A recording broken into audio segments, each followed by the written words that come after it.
sur le salon du tourisme Destination Nature.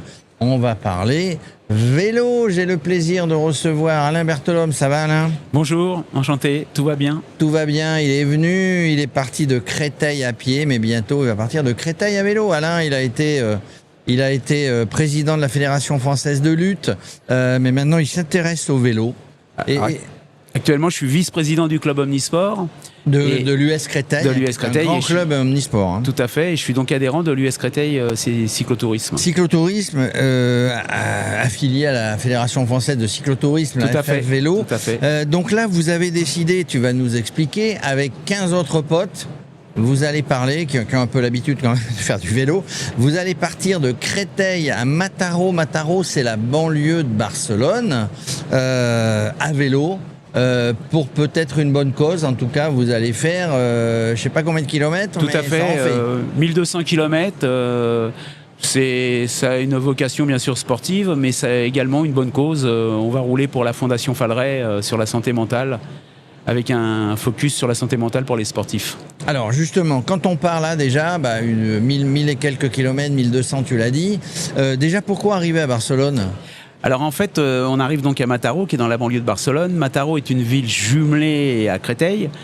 On travaille beaucoup avec notre comité de jumelage et comme le Tour de France partira de Barcelone le jeudi 4 juillet, on s'est dit ça serait sympa de faire un raid pour donc aller à Barcelone via Mataró. Et surtout, c'est aussi un peu pour faire un clin d'œil à Laurent Fignon. Laurent Fignon qui était licencié à l'US Créteil, qui est après passé dans l'équipe avec Cyril Guimard, Renault, etc. Exactement. Qui a gagné son dernier tour en 84. Et l'année suivante 85, c'est Bernard Hinault. Et Bernard Hinault, voilà, il connaît ses classiques. Donc c'est le clin d'œil à Laurent Fignon, évidemment.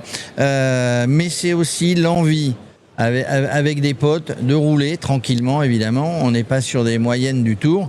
Mais pour cette fondation, certainement, pour récolter des fonds pour la Fondation Falleret. Oui, la Fondation Falleret, dont le siège social est à Pantin. Et il y a un établissement à Créteil. D'ailleurs, nous avons organisé la journée de lancement le fin janvier dans cet établissement et on lance une collecte qui a déjà démarré et on espère récupérer le maximum de fonds pour eux à l'occasion de ce périple qui se veut donc solidaire. Alors c'est un périple qui va être un petit peu médiatisé, on va savoir sur les réseaux sociaux où vous en êtes, ce que vous faites, etc. Le but, encore une fois, c'est tous les jours de rallumer la flamme pour que des gens fassent des dons.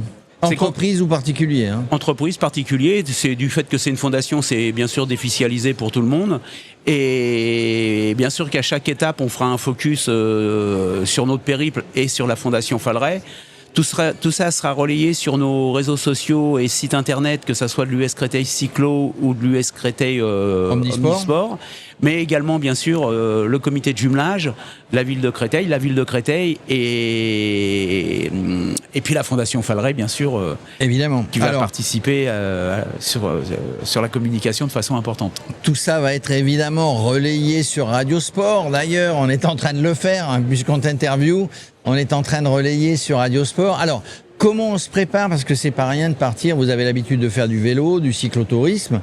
Comment on se prépare ? Comment on prépare le parcours avec des obstacles, pas des obstacles ? Il faut passer la nuit là, il faut faire ci. C'est une organisation. Oui, c'est une organisation et la préparation, elle a déjà commencé. En fait, on s'efforce de rouler tous les week-ends et le samedi et le dimanche pour s'habituer à la répétition d'efforts.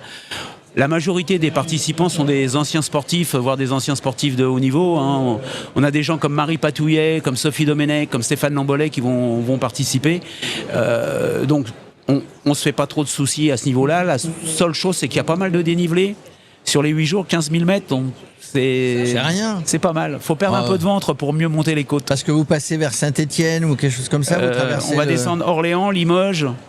Le haut de l'Aude, on va descendre, on va traverser l'Aude, Argelès et Mataró. C'est là où ça commence à monter un peu quand on est au début des Pyrénées. Les deux dernières étapes orientales, le Canigou, comme on dit. Ouais, on va passer sur la gauche du Canigou, mais oui, ça va être bien musclé les deux dernières étapes. Il faut ce qu'il faut, mon ami, mais vous serez chaud, vous aurez déjà fait une bonne partie du parcours. Quand on fait ça, bon voilà, il faut bien s'entendre, il faut bien l'avoir préparé auparavant. 1200 km, c'est la distance d'un BRM. Hein, et quand on fait le Paris-Brest-Paris, pour ceux qui connaissent, ça aura lieu le prochain en 2027. Alors c'est encore une autre dimension, le Paris-Brest-Paris. Non, parce mais ce que je veux dire, c'est la distance. Les 1200, il faut se les faire. Mais justement, en Paris-Brest-Paris, en fait, il n'y a pas d'arrêt si on le souhaite. Que là, tous les jours, on a une étape. Vous avez divisé ça, justement, parce qu'on parle d'étapes, vous avez divisé ça en étapes de 100 bornes, quoi. 150 la moyenne. 150. 8 étapes, en fait. 8 étapes. 8 étapes, jeunes, vieux, femmes, hommes. Alors pas de distinction. C'est mixte. Jeunes, en âge avancé déjà. On est quand même jeunes. Mais au niveau de l'esprit, on reste jeune, donc il n'y a pas de souci. Et puis c'est vrai qu'on a l'habitude de rouler ensemble, donc à ce niveau-là, il n'y aura pas de problème. On a deux voitures suiveuses qui avec des. Alors ce qui est important, tu as raison d'en parler, parce que pour faire ça, il faut déjà avoir des partenaires et il faut avoir des bénévoles du club certainement ou du club omnisport qui vont s'occuper, s'il faut réparer le vélo, s'il y en a un qui est un peu plus fatigué.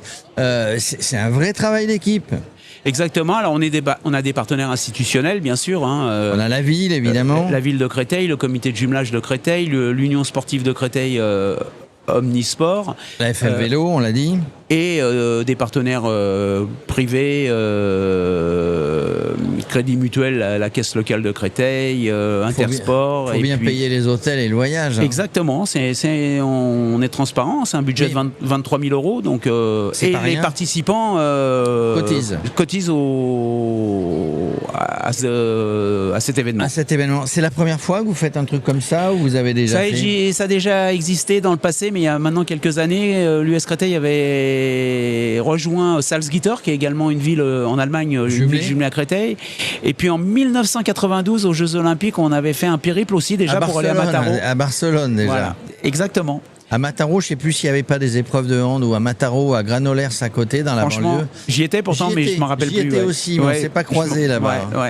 On était plus jeunes, on était plus jeunes, évidemment. Vous avez, alors quand on organise des choses comme ça, évidemment, on est focalisé sur ce qu'on est en train d'organiser, tant qu'on n'est pas parti, etc. Mais vous avez d'autres projets en cours, en tête, parce que toi, je sais que tu es un entrepreneur, un organisateur d'événements, etc.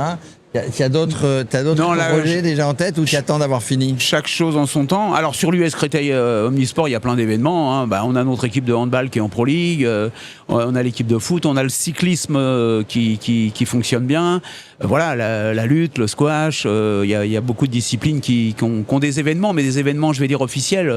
Les différents championnats. C'est un grand club, c'est un des plus grands clubs omnisport. On a dépassé les 10 000 adhérents. Mais de la région parisienne, en tout cas. Oui, tout à fait. Si, c'est l'un des plus importants. Ouais. Et en foot, ils sont où là ? C'est Créteil-Lusitanos Niveau 4. Niveau 4, donc National 1 ? Ouais, 2. De National 2. Mais il joue toujours à Duvauchel, la main ? Toujours au stade Duvauchel, oui. Bon, c'est une ville sportive. Hein, complètement, oui. On doit ça à notre maire.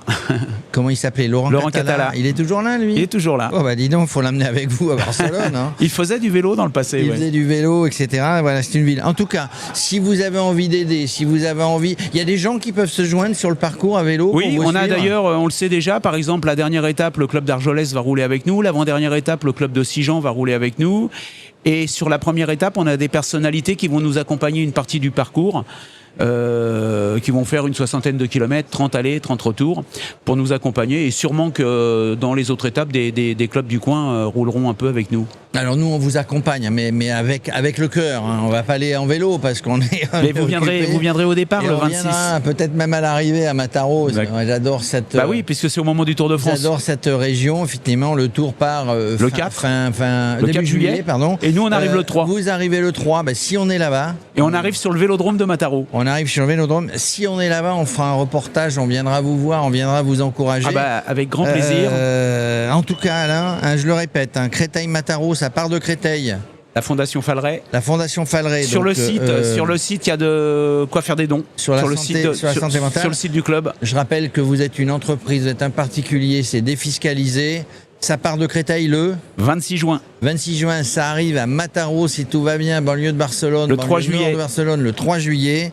Si vous les voyez passer, faites un don, c'est pour la santé mentale, la Fondation Falleray. Exactement. Si vous les voyez passer à vélo, vous avez envie de faire du vélo, vous les suivez, vous serez dans le rythme. 150 km à peu près chaque jour, 8 étapes. On Exactement. A dit ça. Voilà. En tout cas, c'était avec nous, avec Radio Sport, Alain Berthelhomme, qui a été président de la Fédé de la lutte, un grand sportif dans l'âme. Et là, c'est du vélo.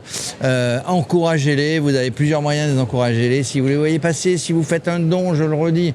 Ça sera le bienvenu en allant sur le site. Le site, tu me le redonnes www.US Créteil Cyclotourisme. US Créteil, le grand club omnisport de la banlieue est de Paris. Merci Alain. Merci beaucoup, bonne journée à tous.